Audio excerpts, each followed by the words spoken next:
kayak ngamuk gitu teh, kayak ngeluapin unek-unek Mengeluarin lah. sama Allah gitu. Iya, Kayak gimana bahasanya? saya bilang ya Allah, saya bilang gitu, kok ujian yang kau berikan nggak selesai-selesai, mau sampai kapan? Daripada diuji seperti ini terus lebih baik cabut nyawa saya ya Allah, saya bilang gitu. Saya udah nggak sanggup lagi, saya bilang gitu kan. Saya nangis di situ teh. Sisi siap mau sholat teh, Heeh. tiba-tiba terdengar suara Iya. Allahu Akbar. Santri langsung ngikutin. Allahu Akbar. Pong, kaget saya teh. Di situ udah campur aduk, ini apa gitu. Saya di Padepokan. Saya nginep di sana 7 hari, seminggu lah, saya bilang gitu kan. Apa saya cuma senyum teh. Yang keluarga yang lain 7 hari dari mana sih, kata dia, ngalindur wae katanya gitu. Kayak mimpi aja sih seminggu, katanya gitu. Lah, ya memang seminggu, saya bilang gitu kan. Tuh hilang setahun, katanya gitu. Waduh, setahun? Tahun teh. Masya Allah. Dari 2011 September saya berangkat, kembali itu September 2012.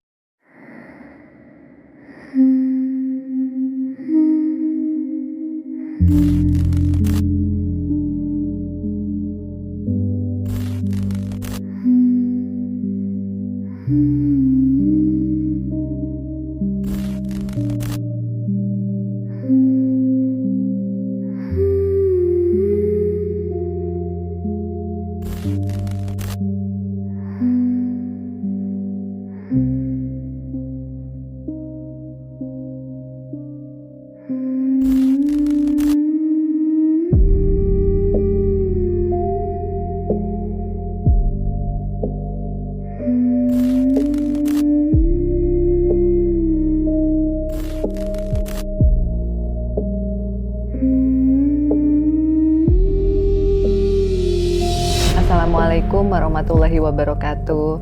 Shalom, Om Swastiastu, Namo Buddhaya untuk seluruh sahabatnya Furi di Nusantara.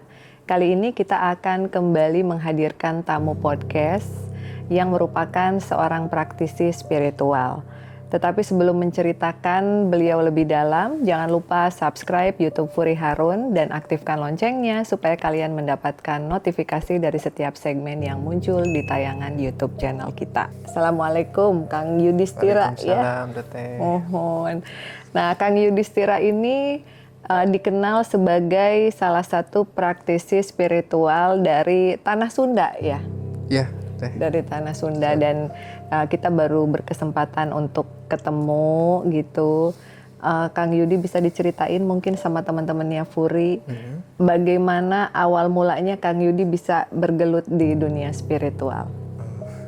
Awal mulanya itu kan dulunya 2011 nih Teh. Saya pernah mengalami drop. Dropnya itu Sakit gitu? enggak Teh. Jadi sempat nggak percaya dengan Allah. Itu karena dengan cobaan-cobaan yang sangat luar biasa.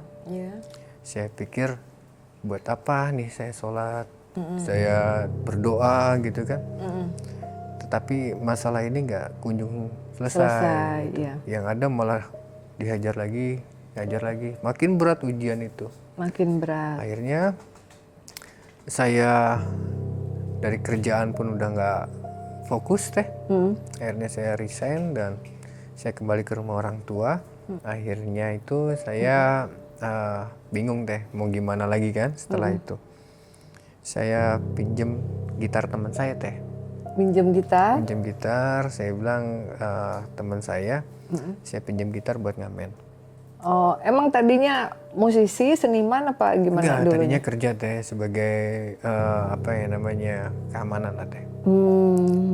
Nah, akhirnya udah selesai, saya putus kontrak, bukan putus kontrak sih Teh, saya resign gitu kan. Akhirnya saya ngamen untuk nyambung hidup gitu Teh. Biar nggak terlalu ini lagi lah dengan ujian-ujian itu gitu kan. Ngamen lah dari Lebak Bulus nih Teh, Lebak Bulus ke Kampung Rambutan, terus Kampung Rambutan kembali lagi ke Lebak Bulus, naik Kuantas Bima itu ya Teh. Nah beberapa hari biasa tuh Teh, udah jalan 2 mingguan lah gitu saya ngamen. Ya. Tiba-tiba saya ngerasa badan nggak enak teh. Mm-mm. Akhirnya saya putuskan buat pulang lah gitu kan. Dari Kampung Rambutan mau pulang lah ke Lebak Bulus, udah nggak ngelanjut lagi nih untuk ngamen, saya istirahat deh gitu. Mungkin Iya. karena suara teh ya. Saya mau pulang dari Lebak Bulus, dari Kampung Rambutan itu, nggak tahu kenapa ngantuk teh. Gitu kan, saya duduk di belakang itu saya tidur, tertidur lah gitu teh. Iya. Terus tiba-tiba dibangunin sama kondekturnya. Dia bilang, "Bang udah sampai," kata dia gitu kan. "Oh iya ya kan." Saya turun itu, saya lihat kok ini terminalnya bukan kayak terminal Lebak Bulus, saya bilang gitu kan. Iya. "Ini di mana Pak?" Saya bilang gitu. "Ini Berandang Siang," kata dia gitu. Waduh. "Terminal Bogor," kata dia gitu. Bogor. Pas saya turun dari bis itu teh, kan bis 3/4 gitu kan. Dan itu bisnya bis gede. Bis yang seat 60 itu teh.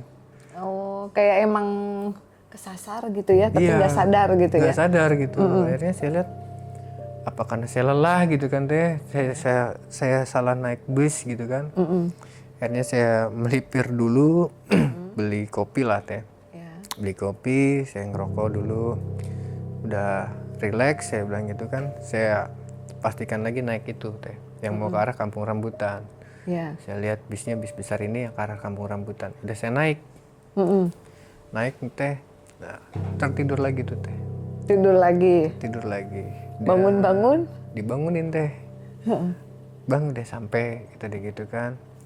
"Oh iya, saya lihat kok ini terminal kecil benar gitu kan, kayak bukan terminal Kampung Rambutan yang luas gitu teh." Iya. Saya turun, "Ini di mana Kang?" "Ini di Sukabumi Kang," kata dia gitu. Dan saya turun dari Elf teh, Bukan dari bis. bukan dari bis. Oh. Saya, loh, nggak mungkin masa 2 kali berturut-turut begini terus gitu kan. Yaudah lah saya bilang gitu kan, daripada nanti saya salah naik lagi, saya putuskan untuk jalan kaki teh. Saya tanya, "Pak, maaf yang mau ke arah Bogor itu kemana ya?" "Kang keluar nanti ke kiri." "Lurus saja Kang," kata dia gitu. Ya udah saya jalan teh, keluar, saya ikutin jalur itu ke kiri kan katanya gitu. Kok saya nggak ngeliat plang yang ke arah ke Bogor gitu teh. Iya. Ini malah ke arah Sukabumi, ke sana gitu, ini ke sini gitu teh. Kok kemana ini ya? Saya bilang gitu kan. Akhirnya saya berhenti lah teh di satu daerah, di satu tempat. Saya duduk di situ di musola, di pertigaan itu ada musola teh. Saya duduk dan saya tanya, "Pak, maaf saya mau ke arah Bogor kemana ya?" "Bogor mau ke sana Kang," kata dia gitu. Jadi arah yang sebaliknya teh. Dari yang ditunjukin sama orang pertama. Iya. Loh, saya dari sana Pak. Ya ke Bogor sana, kalau ini ke arah Sukabumi, kata dia gitu. Waduh, saya balik lagi dong, saya bilang gitu. Karena saya udah lelah nih teh, udah sore juga. Akhirnya saya putuskan untuk istirahat lah di musola itu teh. Besok saya baru berangkat lagi gitu. Iya. Istirahat di musola itulah gitu. Lapar teh, gitar saya taruh di senderin di musola itu, saya jalan ke arah sana teh. Pertigaan itu saya jalan ke sana, cari warung lah teh. Temu warung, saya beli rokok, beli kopi, beli roti lah gitu. Terus saya balik lagi ke musola, makan di situ, ngerokok di situ. Setelah itu nggak lama saya lihat ada 3 anak kecil nyamperin tuh teh, ngedekat ke saya gitu kan. Anak umur berapa tuh? Belasan teh. Oh, umur belasan. Belasan tahun, dia sih di bawah 10 gitu. 11 atau 10 ke bawah lah. Dia bilang, mau maghrib sholat yuk gitu. Ya duluan aja deh, saya bilang gitu. Nggak sholat, nanti saya nyusul, saya gituin teh. Iya. Terus tiba-tiba ngegerendeng nih teh di dalam hati. Cuma saya sholat juga nggak didengerinnya sama Allah. Oh, Saya sempat gitu, ngomong kayak gitu. Iya teh, karena saya udah pernah nggak percaya gitu teh. Saking banyaknya masalah hidup Masalah gitu ya, hidup itu yang dulu. ruwet. Iya, saya ngadu pun nggak ada ininya, jalan keluarnya gitu kan. Ya udahlah, akhirnya sampai selesai dia pulang tuh teh. Saya pulang dulu kata dia gitu. Ya udah pulang dia. Saya tidurlah di musola itu teh. Besoknya ketemu lagi sama saya tuh teh. pagi itu kan saya bangun, Ya. ya kan, pagi bangun, terus saya mau berangkat nih teh, tadinya mau balik lagi ke Bogor, tapi kayak ketahan kaki itu teh, kayak susah ngelangkah buat pulang tuh gitu, mager aja di situ tuh kayaknya. Ya udahlah ke warung yang kemarin deh, beli lagi itu, karena masih ada sisa uang ngamen itu teh, Oh, beli roti gitu. gitu. Ada itu warungnya? Ada teh, Oh. warungnya. Asli. Saya datang ke situ, balik lagi. Pokoknya sampai sore dia datang lagi tuh si anak itu. Anak yang sama? Anak yang sama, 3 santri itu. Setiap mau maghrib datang. Selalu ngajak sholat. Terus? Dan saya tetap nggak mau. Sampai di hari ketiga pun, sampai saya bilang, kamu kalau mau sholat aja. Nggak usah ngajak-ngajak saya. Saya bilang gitu. Sampai saya bilang gitu. Dia cuma senyum. Saya hanya mengingatkan aja, kata dia gitu. Mumpung kita masih hidup. Kalau sudah terbaring ya Udah susah. Kata dia gitu kan. Utek, hati itu teh kayak keteng gitu, kayak gimana gitu rasanya tuh. Jadi sholat, tapi saya tetap nggak ikut sholat itu teh, tapi saya ngerenungin ucapan itu gitu. Iya. Iya juga ya, dia bilang gitu kan, kalau udah terbaring siapa yang bisa nolongin saya gitu teh. Iya. Saya ngerenung sampai dia pulang. Akhirnya karena uang saya udah mau habis, asar itu rencana saya mau jalan teh. Ya, pas sudah mau jalan, nggak tahu kenapa emang tuh anak itu datang tuh sebelum asar teh. Biasanya kan sebelum maghrib, ini sebelum asar datang. Datang lagi dia? Datang lagi, dia hari keempat itu dia datang lagi dan dia ngobrol sama saya. Ayo sholat, duluan aja, dia bilang gitu. Dia sholat asar, setelah asar dia nggak tahu keluar kemana gitu. Maghrib datang lagi teh, ngajak lagi sholat. Nggak tahu kenapa ya saya iyain di hari keempat itu teh. Pas dia ngajak sholat maghrib. Ayo sholat, kata dia gitu. Mumpung masih ada waktu, udahlah saya bilang gitu. Entah karena terpaksa, entah karena saya nggak enak karena saya tinggal di musola itu, atau entah gimana, intinya saya tertarik lah teh. Untuk sholat? Untuk sholat. Sholatlah saya teh. Bersih-bersih terus ikut sholat maghrib. Selesai sholat maghrib, saya memisahkan diri. Nggak tahu kenapa, saya doa tuh bener-bener kayak ngamuk gitu teh.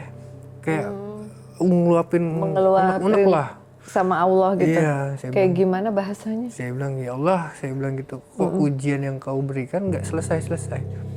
Mau sampai kapan? Daripada diuji seperti ini terus, lebih baik cabut nyawa saya, ya Allah. Saya bilang gitu. Saya udah nggak sanggup lagi. Saya bilang gitu kan. Saya nangis di situ teh. Setelah ngadu begitu, saya dengar suara azan Isya.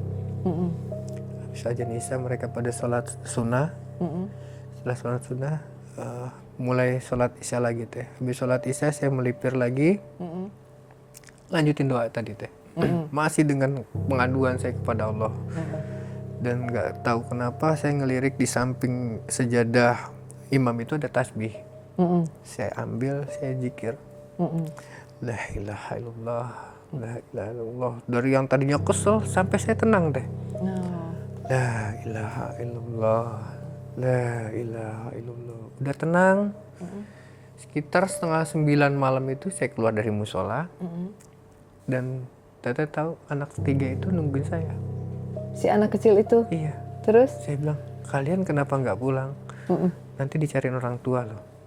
Dia bilang gitu kan. Saya memang sengaja nunggu AA karena saya dapat tugas buat jemput AA. Kata dia gitu. Saya nggak dengan ucapan itu teh. Iya. Terus dia bilang, lapar kan dari pagi belum makan. Saya langsung ngangguk, iya. Jujur uang saya habis. Iya. Saya nggak bisa beli makanan gitu kan. Ikut kita yuk, kata di tempat kita ada makanan. Iya. Ya udah saya ambil gitar, kita jalan teh. Saya pikir rumahnya pisah teh, ternyata dia satu pondok. Oh, kayak pondok pesantren gitu? Iya, tapi dari bambu semua teh. Oh. Gitu. Nah, pas mau ke pondok itu, lewatnya ada gang kecil itu, samping warungnya saya belanja teh. Ternyata di samping warung itu ada gang kecil yang menuju ke arah Padepokan. Nggak jauh dari berapa meter lah, gitu, berapa puluh meter, ketemulah Padepokan itu. Sampai sana, saya bilang, kok ini beda gitu kan, nggak pakai lampu, jadi pakai obor gitu teh. Oh, Jadi kayak zaman dulu. ya bambu semua, full bambu, pagarnya full bambu, dan di situ ada 7 kamar teh. Ngejajar 1, 2, 3 sampai 7. Di sebelah sininya ada gazebo yang dipakai buat mereka ngaji, dan sebelah sininya itu musola, musola kecil lah gitu, musola kecil. Nah, ini halaman. Saya bilang, kalian di sini tinggal sama siapa dan berapa orang? Kita di sini tinggal 11 orang, A. Gitu. Kita di sini ketua pemimpin pesantren ini ada namanya Abah, kata dia gitu kan. Abah. Ini kalau saya sebut namanya nanti tolong dibip ya teh, karena takut. Oh, tolong di bip ya nanti namanya. Abahnya siapa? Syekh. Waduh. Beliau. Ketemu sama beliaunya. Di hari ketujuhnya teh. Tapi dulu belum megang handphone, gak ada foto-foto ya. Ada teh. Sayangnya terus. Ya kan, di hari pertama di sana teh, saya belum ketemu dengan beliau nih. Dia bilang, ini makan dulu, kata dia gitu kan. Asli itu nasinya? Bukan nasi teh, Apa? singkong rebus, ubi rebus, gitu. Disuguhin sama mereka. Saya bilang, saya cobain ya. Iya. Silakan habisin, A. Kalau kurang nanti saya ambilin lagi, kata dia gitu. Saya makan nih teh. Entah karena memang saya lapar atau gimana teh, nikmat banget teh. Si ubi rebus itu nikmat gitu. Sampai saya habis 2 kalau nggak salah itu. Dia bilang, A, di sini kan ada 7 kamar, masing-masing kamar kita berdua. Nanti A sama saya di paling ujung, kata dia gitu. Udah saya ke sana. Kamar, saya taruh gitar, saya dikasih baju teh, koko. Gitu kan. Ada koko yang syukuran sama saya. Kayak udah disiapin gitu Kayak ya. udah disiapin. Ini punya siapa? Ini dulu punya orang, A. Dulu itunya Abah ada di sini gitu, santrinya Abah mungkin bajunya nggak kebawa lah, alasannya gitu teh. Saya nggak ngambil pusing ke sana, oke, sip. Subuh kita sholat teh, nih kan, subuh sholat, dan memang yang saya bingung, subuh itu saya bangun sebelum subuh tuh teh. Padahal biasanya nggak pernah kayak gitu. Nggak pernah. Ya, saya sholat subuh, ya kan, sholat ya ini dulu lah, sholat sunnah dulu. Nah gitu santri-santri udah masuk nih, anak-anaknya udah masuk, 11 orang ini udah masuk. Terus nggak lama salah satu santri itu komat teh, komat, ya kan. Ya udah selesai komat, ini kan ngebaris teh, ya kan, ngesaf gitu kan. 11 orang ngesaf, terus saya di sini paling ujung, 12 sama saya nungguin teh. Ini jadi imamnya siapa gitu kan. Saya nungguin gini, lagi-lagi ngeliat begini, ngelongok gini nih. Tapi si santri semua udah posisi siap mau sholat teh. Tiba-tiba terdengar suara. Allahu Akbar. Santri langsung ngikutin. Allahu Akbar. Pong, kaget saya teh. Di situ udah campur aduk, ini apa gitu kan. Udah saya ngikutin aja langsung sambil ya sebisa-bisa saya dah baca-bacaan teh. Karena akhirnya Akang sadar bahwa itu tuh beda alam apa gimana? Enggak. Yang saya bingung, ini ada suara tapi nggak ada wujud. Nggak ada wujudnya. Tapi kan santri ini emang nyata saya lihat teh, gitu kan. Jadi setelah sholat itu, kita selesai, keluar dong teh dari musola itu. Aktivitas seperti biasa, anak-anak ada yang bersih-bersih kamar, ada yang bersih-bersih halaman gitu. Terus ada yang masak gitu kan. Saya mau nanya itu cuma takut teh. Itu mau nanya itu tadi kok ada ini gitu, tapi saya takut gitu. Hari kedua di situ biasa pagi makan singkong ini, makan ini, sore ini, malam ini. Sampai di hari ketiga, pokoknya setiap sholat tuh begitu terus tuh teh. Ya kan, ada wujud, ada suara tapi nggak ada wujud. Ada suara nggak ada wujud. Setelah selesai itu, saya bilang di hari ketiga atau di hari keempat, saya bilang, Dek, maaf jangan tersinggung ya, saya bilang gitu. Saya mau nanya, kalian kalau makan apa seperti ini terus? Saya bilang gitu kan, ubi rebus, singkong rebus, gitu kan. Ya, daun singkong direbus, gitu kan. Enggak juga sih ya, kata dia gitu. Apa kalian punya beras? Apa kalian nggak bisa nggak tahu cara masak nasi atau gimana? Kalau emang nggak tahu, biar saya yang masak. Kayak gituin teh. Iya. Saya berpikirnya nih anak-anak kan, gitu kan, takutnya nggak bisa masak nasi gitu teh. Bisa, kata dia gitu. Tapi kalau pengen makan nasi, ikut saya, yuk. Yuk kemana? Saya pikir belanja teh. Iya. Jadi 2 orang sama saya santri, 1 santri ke belakang kamar. Dia ngambil jala ikan. Terus saya bilang, loh kok bawa jala? Iya kita jala ikan dulu, di belakang ada laut tuh tadi gitu. Emang di belakang laut? Saya bilang gitu. Laut Kang, kata dia gitu. Aja nggak tahu di sana ada laut. Nggak pernah main ke belakang. Setahu saya kalau ada laut kan pasti suara ombaknya Suara kedengeran. ombak, suara air kedengeran terasa ada, gitu ya. kerasa. Tapi memang betul di belakang itu laut ya. Laut asli ya Laut yang asli. dilihat sama Akang. Iya, dan itu ada sampan. Jadi sampan itu siapa aja nelayan yang mau pakai silahkan. Tapi setelah digunakan tolong dikembalikan dan dibersihkan. Gitu. Ya udahlah kita ngelaut ya. Iya. Nelayan yang saya lihat di sebelah sana memang sama lagi ngejala juga teh. Alhamdulillah nih dapat 1 ember, kita menepi dia. Udah kita bersihkan, saya panggul nih teh ikan ini. Terus saya pikir mau bakar ikan nih, kita tinggal beli beras gitu teh. Iya.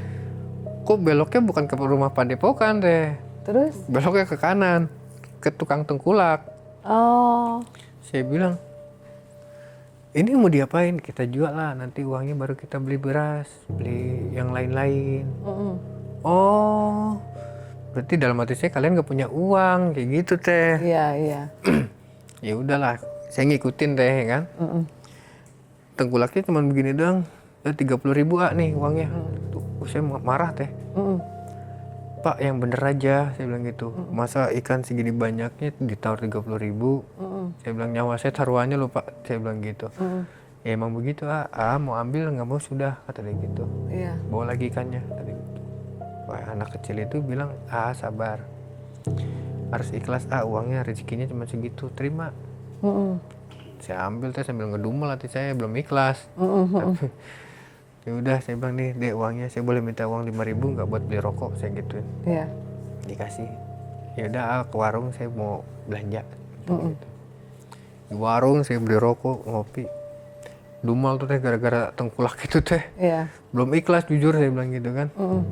Akhirnya sampai Padepokan reda lah teh, emosi saya reda dan udah masakan tuh udah siap di situ. Ada kangkung gitu, tempe goreng. Masakan gitu. yang normal gitu Normal ya. lah, ada nasi. Kita makan rame-rame itu, 12 orang sama saya. Makan selesai. Singkat cerita teh, di hari ke-6 saya di sana, salah satu santri yang beda kamar teh, dia nyamperin ke saya. Mungkin ini salah satu santri kepercayaan Abah ya, yang ngebersihin kamar beliau. Itu karena memang ada satu kamar yang nggak boleh dimasukin oleh santri-santrinya, kecuali santri ini yang satu. Oh. Itu. Akhirnya dia bilang, nanti minta tolong yang ngambil azan subuh ya, karena nanti Abah mau ngambil mau ketemu Oh iya, dalam hati saya, oh iya saya selama di sini belum ketemu Abah. Saya bilang gitu teh. Udah semangat nih teh. Saya nggak tidur tuh teh, takut bablas kan. Akhirnya udah mau menjelang masuk subuh, saya mandi, saya azan. Setelah saya azan subuh, emang kalau azan kan saya selalu merem gitu teh. Pas melek itu udah rapi teh, anak-anak tuh di belakang. Terus udah ada Abah di depan. Ngelihat wujud aslinya. Wujud aslinya teh. Oh. Beliau itu kayak pakai udeng yang Imam Bonjol gitu teh. Kayak gitu. Serba putih, ininya putih lah. Juga baju putih gitu teh. Gamis gitu Gamis ya. gitu putih, terus sorban ke sini putih. Ada tongkat sebelah sini di dekat sejadahnya ditaruh tongkat dia. Beliau duduk sila gitu kan, saya ngeliat gitu, lihat oh itu ini Abah mungkin gitu kan. Ya udah selesai sholat, terus qomat, kita diri semua, ngesap teh. Abah di depan kan, dalam hati saya gitu teh. Ini baru bener nih dalam hati saya, ada imamnya di depan gitu. Iya. Terus Abah nengok ke belakang, nah, itu di situ saya baru ngeliat wajah Abah teh. Kayak gimana wajahnya? Jadi wajahnya tuh usianya mungkin ya sekitar 60-70 tahun lah teh. Perawakannya kayak saya, nggak tingginya segini saya lah, sekuping saya. Alisnya dari sini nyambung teh ke sini. Terus kumis, jenggotnya segini. Gitu kan? Kayak Abah itu. Terus dia nengok, dia bilang rapatkan barisan, sholat mau dimulai. Gitu. Nah, Abah balik lagi, terus kita udah siap semua teh. Baru Abah, Allahu Akbar. Saya ingat ini suara siapa? Suara siapa? Suara beliau yang selama ini yang gak ada wujudnya teh. Yang nggak ada wujudnya terus tiba-tiba ada wujudnya di depan. Iya. Terus Abah mulai Al-Fatihah, walad dolin. Kita bilang amin. Tapi kita kan 12 orang teh. Yang bilang amin itu udah kayak orang sholat gitu teh. Kayak banyak sekampung. Banyak banget. Dan itu luar biasa teh. Sampai ujung rambut saya tuh merinding. Oh. Sampai selesai sholat, saya menepi, biasa saya zikir doa gitu tuh. Saya zikir, selesai zikir, saya melek pelan-pelan, di depan saya Abah lagi sila. Terus? Dia bilang, saya cium tangan, Abah maaf saya selama ini numpang di sini, saya Yudhistira dari Bogor. Saya bilang gitu. Dia cuma tersenyum. Terus beliau ambil tongkat, dia ambil tongkat diri, pegang kepala saya teh. Kamu pulang, minta maaf sama orang tua kamu, begini. Plak. Tasbih beliau jatuh di pangkuan saya. Oh. Terus kayak nge-freeze gitu teh. Saya nge-freeze, beliau tuh lewat belakang saya. Saya nge-freeze, terus saya kejar karena saya lihat tasbihnya Abah ketinggalan. Saya kejar Abah keluar, udah nggak ada. Saya tanya sama santri, Abah kemana? Abah barusan dari jemput orang, udah berangkat. Kata dia gitu, tadi ada pesan dari Abah. Disuruh pulang kan? Iya betul. Tapi saya nggak cerita ke santri ini, tasbih ini teh, masih saya pegang gitu. Iya, nih Abah bilang sebelum pulang makan dulu. Saya lihat, saya bilang mewah teh, masakannya mewah. Oh apa tuh? Macem-macem teh, ada ikan bakar, ayam bakar. Oh. Pokoknya mewah lah, masakan mewah gitu. Kalian kapan masaknya? Saya bilang gitu. Iya. Ini tadi tamu Abah yang bawa. Tadinya buat Abah karena Abah lagi buru-buru, jadi disuruh kita yang ngabisin. Makanlah teh di sana. Makan selesai, terus ngobrol, berpamitan lah saya teh. Iya. Saya bilang saya jujur, berat saya untuk ninggalin ini, tapi saya disuruh pulang sama Abah. Pulang, sudah saatnya pulang. Pulang, kata dia gitu. Dikasih ongkos nggak tuh pulangnya? Dikasih teh. Sama mereka? Sama Abah. Oh sama Abah. Abah menitipkan ke santri yang satu kamar dengan saya. Oh. Ini dari Abah. Berapa tuh ongkosnya dulu? Rp5.000. Cukup? Saya bilang cukup nggak cukup lah teh. Oh. Tapi ini dari Abah kan, dia bilang gitu. Duh terima kasih, saya bilang gitu. Iya, saya pamit ya. Iya. Selepas ini akan menuju gerbang keluar. Dari sini sampai ke gerbang, lewat gerbang jangan nengok ke belakang ya. Oh. Dia bilang gitu. Kenapa emang? Udah, kalau mau pulang jangan nengok ke belakang, lurus aja. Lurus deh, saya keluar. Berat memang. Berat banget ninggalin. Pengen banget nengok ke belakang untuk terakhir kalinya lah gitu. Karena memang saya dikasih pesan sama anak itu jangan. Ya sudah, saya lurus. Mampir dulu nih ke warung si ibu. Bu, saya mau pamit pulang ke Jakarta. Saya bilang gitu kan. Saya minta maaf ya Bu kalau saya ada salah kata di sini. Saya bilang gitu kan. Oh iya, nggak apa-apa. Tadi gitu. Saya ada uang 5.000 nih teh dari si Abah tuh. Mau beli rokok buat nemenin saya di perjalanan. Karena jalan ini jauh nih, gitu kan. saya dikasih rokok, uangnya pegang A. Mm-mm. Ini sebagai teman A di jalan nanti, salam buat keluarga gitu. Oh ya udah, terima kasih Bu, saya bilang gitu. Saya kantongin lagi nih uang teh. Saya jalan ke pertigaan itu ke musola. Di musola itu udah ada yang nungguin saya teh. Siapa? Bapak-bapak pakai motor. Heeh. Ah, ayo buruan. Oh. Saya nengok ke belakang, nggak ada orang kan. Saya Pak, yuk cepetan, mau ke terminal kan bareng sama saya. Kok Bapak ini tahu saya mau ke terminal ya? Saya bilang gitu. Ya udah, saya ngikut ya. Datang ikut, nyampe terminal, ternyata Bapak itu punya warung di sana. Asli bapaknya. Oh, punya warung. Terus? Nah, saya disuguhin minum dulu teh sambil nunggu mobil yang ke kampung rambutan kan.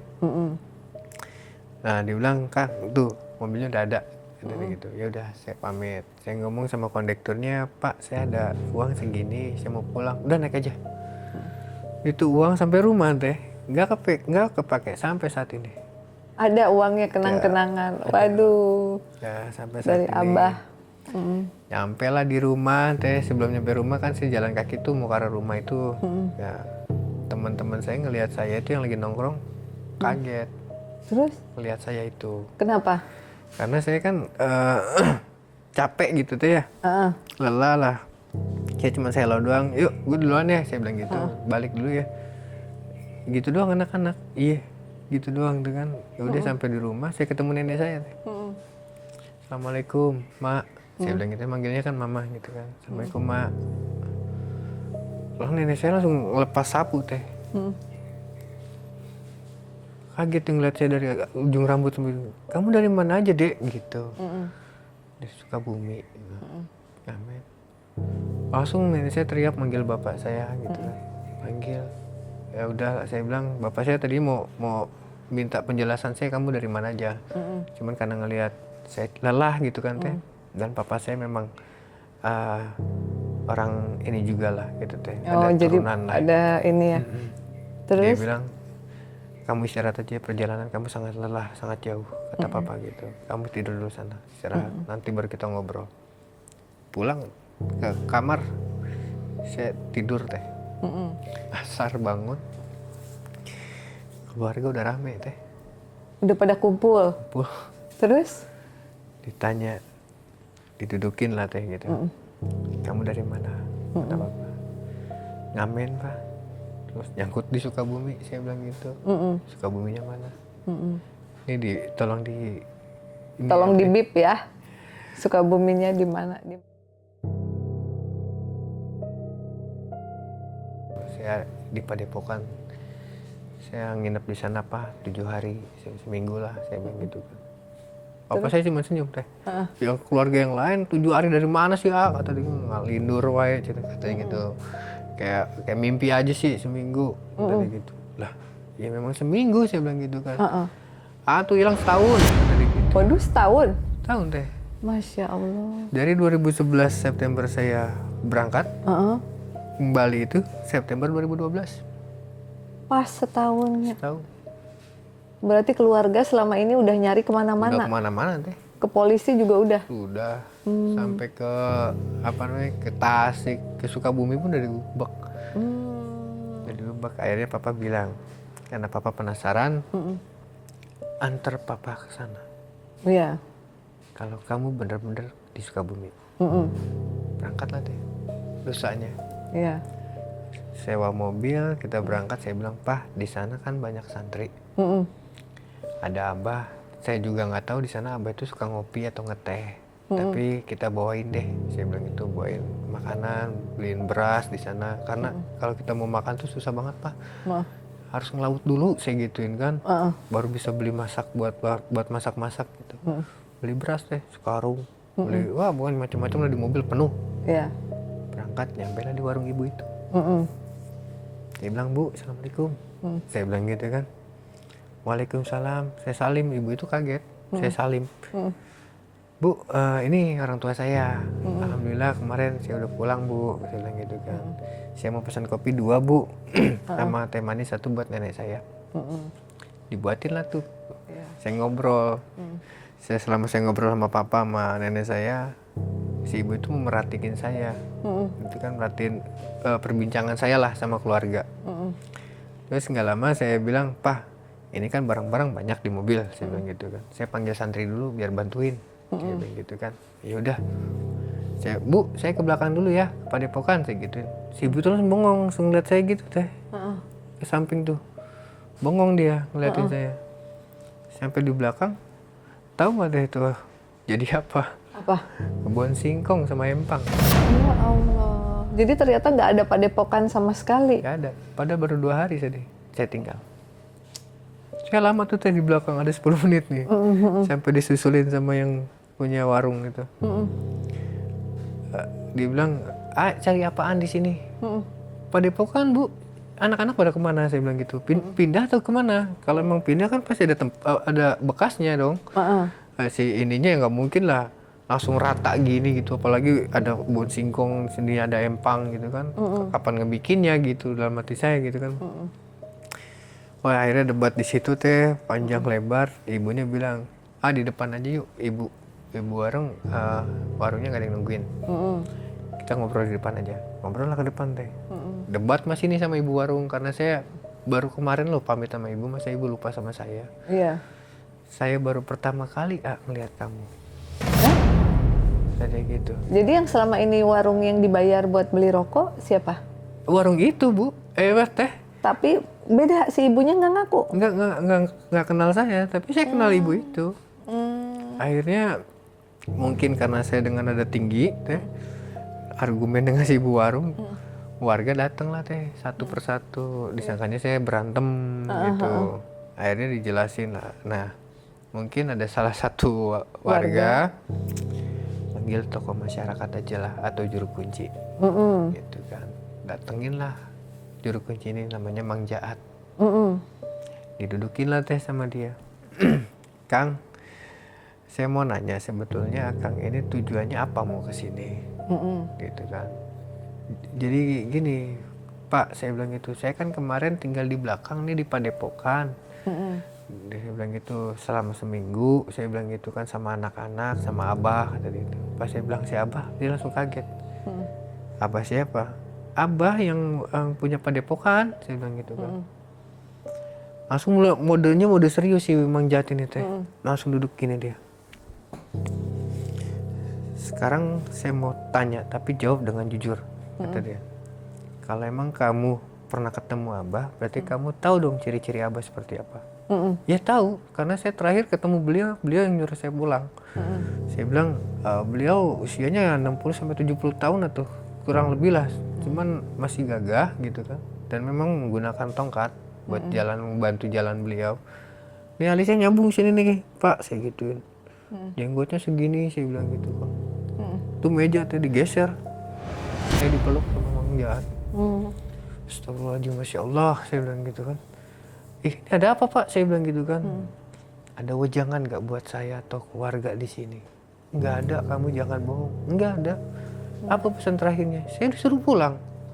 Suruh minta maaf sama orang tua. Itu doang pesan Abah, nggak ada lagi, saya bilang gitu. Atau ada sesuatu yang dititipkan? Nggak ada. Kalau tasbih itu kan bukan dititipkan teh, jatuh. Dan uang itu kan emang karena buat ongkos, bukan untuk buat dipegang sama saya untuk apa gitu kan. Buat syariat atau apa, enggak, emang buat ongkos. Jadi saya ngomong apa adanya, saya bilang gitu. Akhirnya dia cerita, sebelum saya jadi juru kunci di sini atau tokoh masyarakat lah gitu, di sini bapak saya yang jadi juru kunci di sini. Nah sebelum bapak saya, kakek saya yang juru kunci di sini.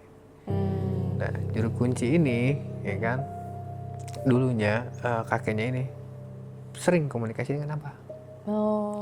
Yang suka komunikasi dengan Abah tuh beliau. Gitu. Nah dulu pernah ada orang kayak A juga. Saya pikir ini hanya dongeng, ternyata benar. Tapi di masa bapaknya sebagai juru kunci belum pernah ada kejadian seperti ini. Gitu. Baru pas di anaknya itu. Anaknya itu baru kejadian saya.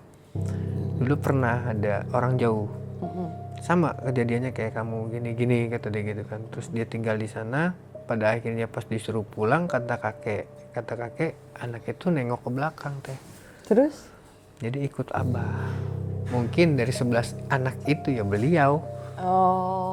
Makanya kamu pas dipesenin untuk nggak nengok ke belakang, alhamdulillahnya nurut, nggak nengok. iya. Oh jadi kalau udah nengok udah tuh.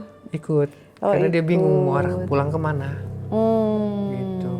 Arah pulangnya mau kemana? Kalau saya kan mungkin ya deket ya teh ya. Ya udah saya lurus aja gitu. Udahlah. Terus bapak saya bilang, apa betul Mang Jaat apa yang diceritakan anak saya? Betul Pak. Saya pastikan cerita anak bapak betul. Karena memang dulunya bukan hanya di sini, tapi di kampung sana juga pernah ada padepokan seperti itu dan kejadian yang sama. Iya. Tapi di kampung saya baru saya ini ngalamin ini. Dia meluk saya, ya pokoknya berbincang-bincang. Jadi haru gitu ya. Jadi haru lah teh suasananya. gitu kan. Akhirnya bapak saya bilang, Mang, kita kan tadi niatnya mau ngasih sesuatu ke Abah Abah. dan ada di mobil. Saya minta tolong ke Mang Jaat, kalau memang ada yang membutuhkan bagiin aja. Turunin lah, tuh sayuran semua, kopi, gula, segala minyak, turunin. Kita pulang teh. Di jalan gimana tuh Bapak? Happy? Iya Bapak, yang penting anak saya kembali. Kamu sehat dan kamu nggak tertahan ke sana. Dan Papa pengen saya tuh menjalankan itu karena mungkin dari Papa turunnya ke saya. Oh, Gitu nah. teh. Jadi akhirnya setelah itu baru kamu memutuskan untuk menjadi spiritual. Iya. Berarti sebelum spiritual bawang gitunya, Iya. buraong gitunya. Luar biasa teh. Nggak bisa diatur sama Bisa Bapak diatur, gitu. Nah, terakhir itu saya lanjut ya teh. Ini panjang sebetulnya teh di luar ini gitu kan udah selesai lah semua ini. Iya. Itu udah selesai. Saya inget uang itu Uang yang 5.000. dari Abah itu. Heeh. Dan saya cerita kayak ke guru saya teh yang tadi saya sempat cerita itu. Oke. Dan ada spiritual dari daerah Banten melihat uang itu dan tahu sejarahnya saya gitu kan. Uang itu mau dimahar ya 40 juta pada saat itu. Tahun berapa itu? 2012 teh. Oh. 2012. Terus kamu kasih? Enggak. Enggak saya kasih. Ini uangnya.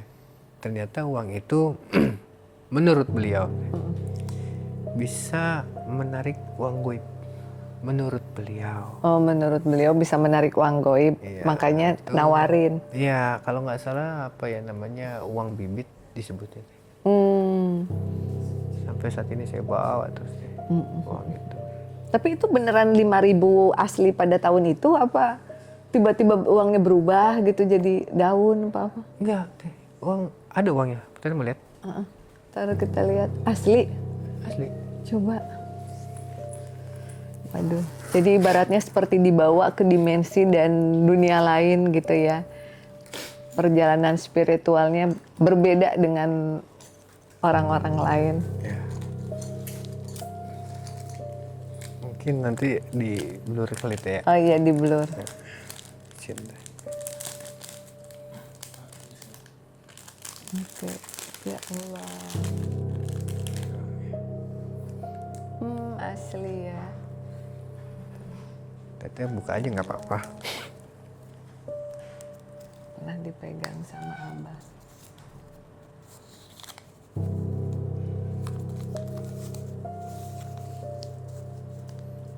Uangnya tapi masih kayak baru. Iya, serinya teh. Serinya ya Allah, KOT. Keluarannya 2001. Ya Allah, keluaran 2001.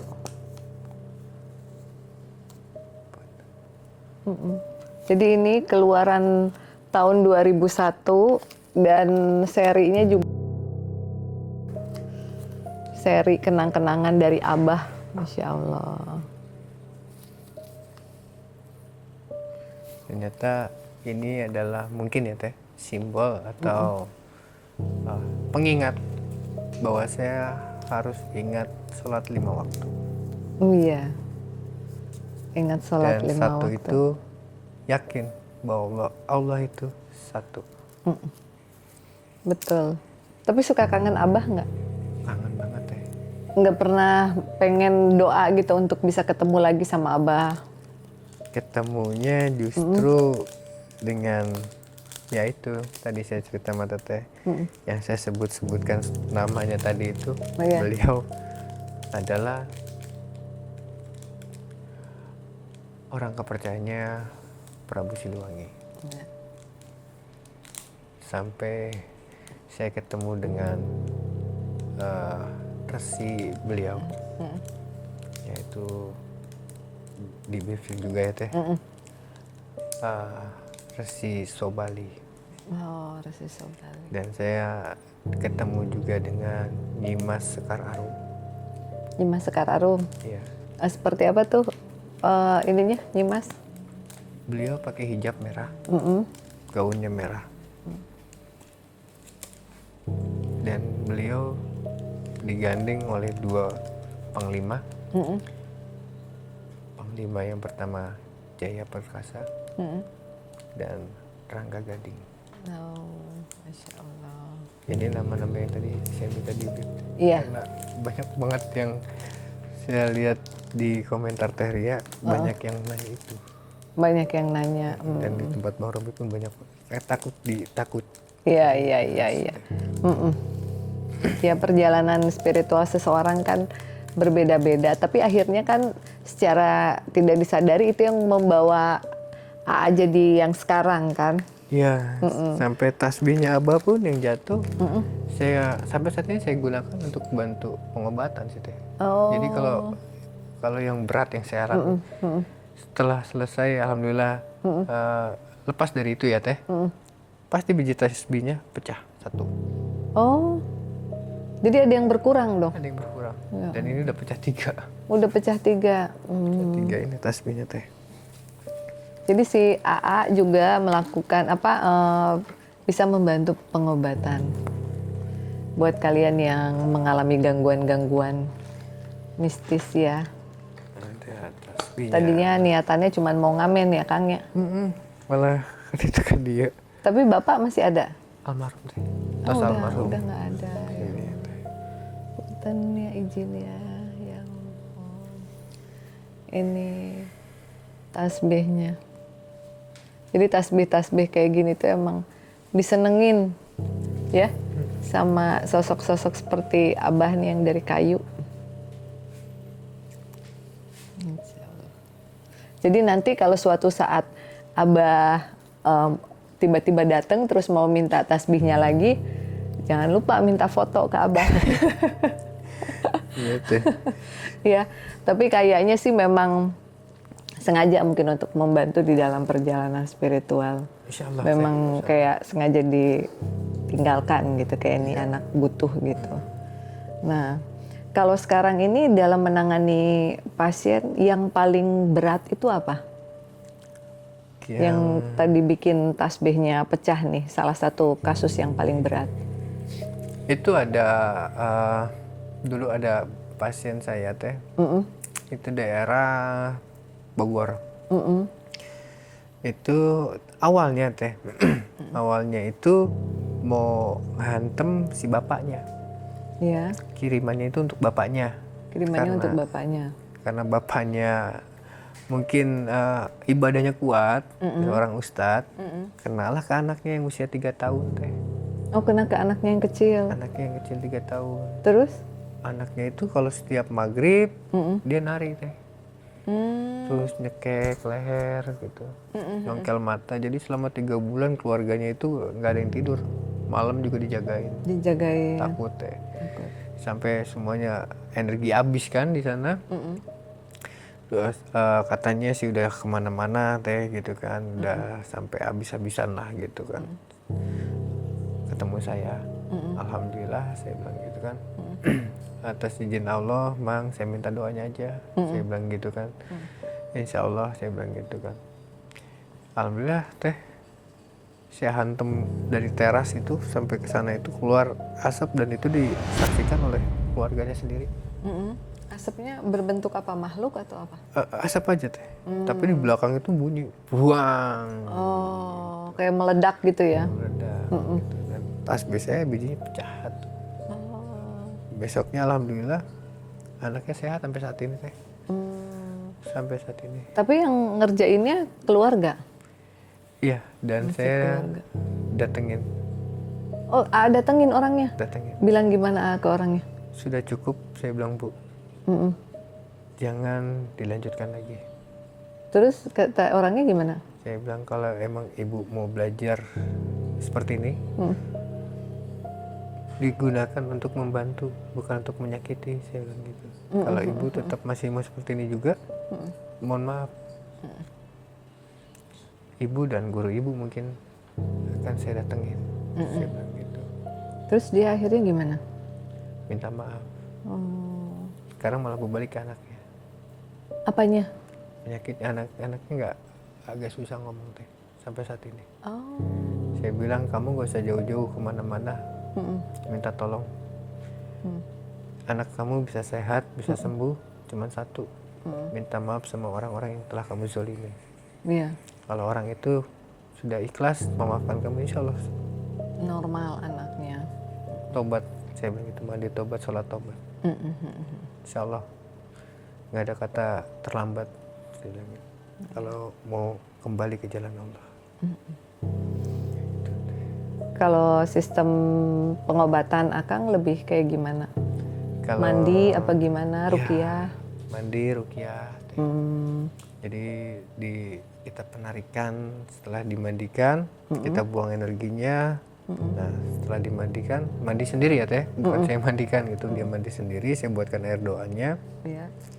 Setelah itu baru saya menarikan di badannya untuk menetralisir gitu kan, yang di badannya. Dan alhamdulillah semua pasien yang datang ke tempat saya merasakan energi itu semua dan keluar semua. Ada yang, mohon maaf, ada yang muntah darah, Oh, dia muntah darah. ada yang muntah pasir hitam, daun jeruk, rambut.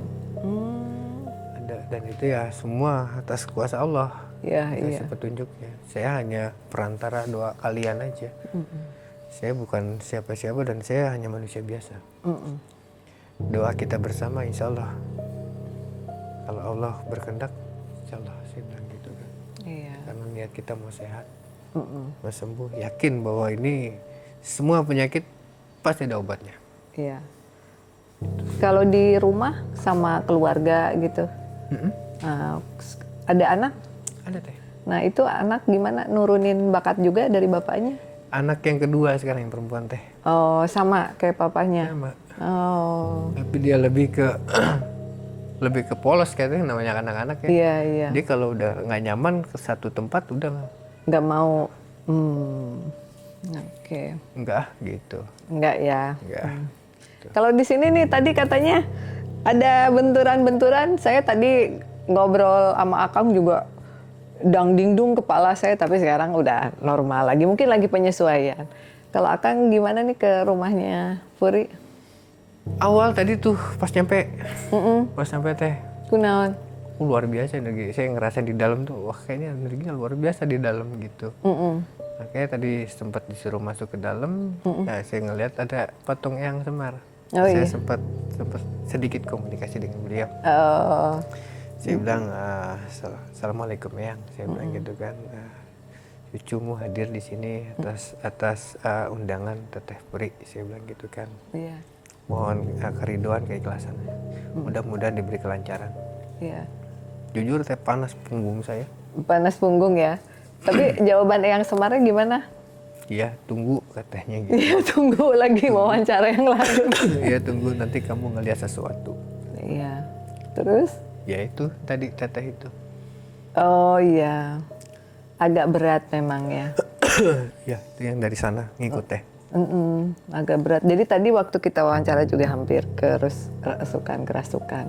Nah, bicara tentang tadi, tamu yang tadi, kan beliau juga salah satu kenalan saya itu udah lama kan.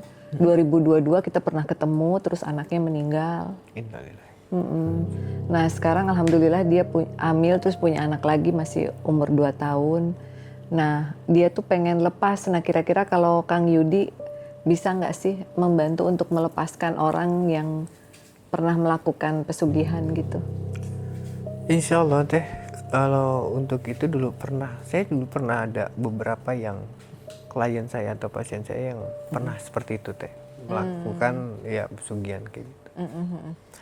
Dan alhamdulillah semua bisa terlepas dengan sebuah perjanjian, karena dari sana mintanya tumbal, saya nggak mau, dan saya nggak mau namanya bikin perjanjian atau debat dengan kalian. Saya bilang gitu, kalau kalian mau saya kasih hewan. Jadi mintanya hewan kerbau waktu itu teh. Oh, mintanya kerbau. Tapi setelah kita doakan kerbau itu dan diminta gitu kan, ya sudah kita lepas. Jadi bisa dilepas. Iya, jangan lagi ada gangguan atau gesekan apapun itu yang apa namanya yang mencoba untuk mengganggu kembali. Karena kalau ini ya mohon maaf, saya bilang gitu, saya mohon maaf, saya akan pasang badan lebih depan, saya bilang gitu kan.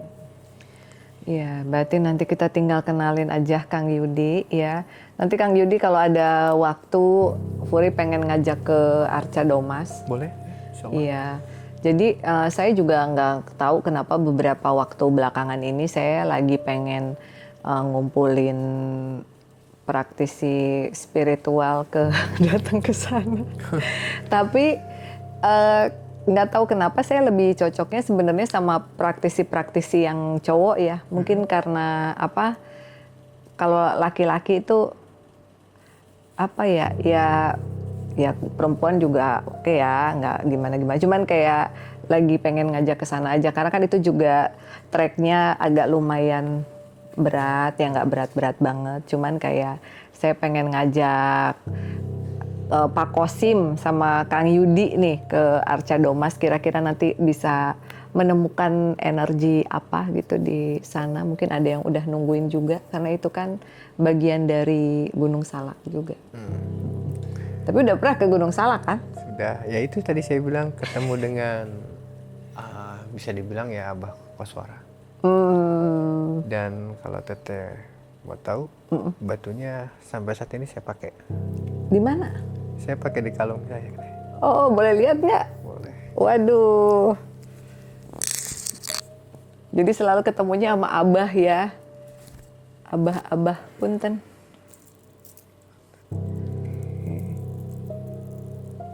Nah, ini kenang-kenangan dari Abah. Jadi kalau kenang-kenangan gini nggak dimaharin ya? Nggak ada. Tahu aja. Kalau Furi mah ningali barang teh kan ya. Ada yang ini, ada yang dilepas gitu, nggak? Nggak ada. Oh, nggak ada. Tapi memang yang nawarnya luar biasa. Sampai ini dulu di GBK. Nggak tahu kenapa tuh ya, itu bapak-bapak berhenti ngelihat saya dan, Kang, saya bayarin 5 juta. Saya bilang kok tiba-tiba langsung 5 juta, saya bilang Pak. Enggak, saya nggak jual Pak, saya bilang gitu kan. Berapa Kang? Ketik sendiri deh, kata dia gitu. Iya. Enggak dilepas Pak, saya bilang. Pokoknya yang ada di badan saya nggak lepas, saya bilang gitu. Dan saya nggak Atau jual. mungkin ini mau dibelah kali, jadi nanti ini bisa kan nggak lepas, jadi lepasnya cuma setengahnya. Saya suka banget sama yang ini. Ini salah satu kalau buat kolektor hodam, ini mungkin salah satu yang langka karena saya pernah ngelihat itu cuman sekali di Gunung Salak dan itu juga susah banget dapetnya. Jadi waktu itu saya ke petilasan Uyut Esi, saya pernah ngelihat batu kayak gini, terus Uyut Esi cuman bilang kalau memang mau batu ini ya kamu harus datang ke kita selama berturut-turut setiap hari Jumat 5 kali, di Jumat yang ke-6 baru kamu dapet dalam posisi lagi puasa. Jadi karena lumayan treknya 7 jam itu belum saya lakonin gitu. Jadi kan kalau bisa dibagi 2 kan nggak usah ke sana ya. Aduh. Oke, Kang Yudi, hatur nuhun. Sami-sami ya. Teteh. Saya juga seneng ketemu sama praktisi-praktisi yang memang apa ya, kita menjadi praktisi itu memang dengan gaya masing-masing yang berbeda, tetapi kita semua senantiasa berdoa kepada Tuhan, berdoa sama Allah, meminta kepada Allah, dan juga sangat menghargai segala titipan dan juga amanat dari para leluhur gitu ya Kang ya. Yeah. Nah, pesan-pesan deh terakhir buat teman-teman yang terobsesi pengen belajar spiritual tuh, yang pertama kali harus dilakukan apa sih gitu? Yang pertama harus benar-benar jangan setengah-setengah sih Teh. Kalau mau untuk belajar spiritual ya, kalau mau terjun sekalian, jangan setengah, jangan setengah-setengah. Tapi ada Kang Yudi ada kelasnya. Ada Teh. Oh ada, berarti nanti kita akan cantumkan di sini ya, yang mau jadi muridnya Kang Yudi, mangga. Ya kayaknya kalau Kang Yudi lebih berani gitu kan ya. Oke, atuh hatur nuhun Kang. Siap, sami-sami Ya. Teh. Assalamualaikum teman-teman, kalau ada pertanyaan silahkan share di kolom komentar. Bye-bye.